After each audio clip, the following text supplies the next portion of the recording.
بسم اللہ الرحمن الرحیم۔ 2-3 دن پہلے ایک میں نے ویڈیو دیکھی ہے، ایک بندہ کہہ رہا تھا کہ یہ جو ذو النورین حضرت عثمان کا لقب ہے نا، یہ حضرت علی رضی اللہ تعالیٰ عنہ کے لیے تھا، بعد میں جو ہے نا وہ حضرت عثمان کو زبردستی کہا جانے لگا، نعوذ باللہ من ذالک۔ معاملہ اس طرح کا نہیں ہے، صدیوں سے جو ہے نا یہ لقب ذو النورین حضرت عثمان رضی اللہ تعالیٰ عنہ کے لیے ہے، اور یہ امت مسلمہ کا مسلمہ جو ہے نا وہ نظریہ تھا کہ ذو النورین حضرت عثمان ہیں، اور ذو النورین کی وجہ بھی کتابوں کے اندر موجود ہے کہ حضرت عثمان رضی اللہ عنہ کے نکاح میں یک کے بعد دیگرے حضور صلی اللہ علیہ وسلم کی 2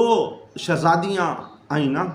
پہلے حضرت سیدنا رقیہ رضی اللہ تعالی عنہا کا نکاح ہوا حضرت عثمان سے، جب ان کا انتقال ہوا تو حضور نے اپنی دوسری جو بیٹی تھی سیدتنا ام کلثوم رضی اللہ تعالی عنہ، ان کا نکاح بھی حضرت عثمان سے کرا دیا۔ اور اس موقع پر ایک روایت بھی موجود ہے کہ حضور صلی اللہ علیہ وسلم ارشاد فرمایا کہ اگر میری 40 بیٹیاں بھی ہوتی نا، میں یک کے بعد دیگرے حضرت عثمان کے نکاح میں دے دیتا، قربان حضرت عثمان رضی اللہ عنہ کی عظمت پر۔ تو حضرت عثمان کو ذو النورین جو ہم کہتے ہیں یا امت مسلمہ کہتی ہے، اس کی وجہ یہ ہے کہ حضور صلی اللہ علیہ وسلم کی 2 لخت جگر، 2 نور نظر جو ہے نا وہ آپ کے یک کے بعد دیگرے نکاح میں آئیں، اور آپ کو ذو النورین کا جو لقب ہے یہ حضرت علی رضی اللہ عنہ نے خود عطا فرمایا ہے۔ یہ میرے پاس عمدۃ القاری کتاب ہے، بخاری شریف کی شرح، اس کی 16ویں جلد ہے۔ اس میں علامہ بدر الدین عینی رحمۃ اللہ تعالی حضرت علی سے ایک روایت نقل کرتے ہیں، فرماتے ہیں کہ انہ ذکر عثمان،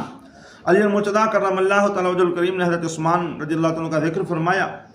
فقال ذاک امرؤ یدعى فی السماء ذو النورین،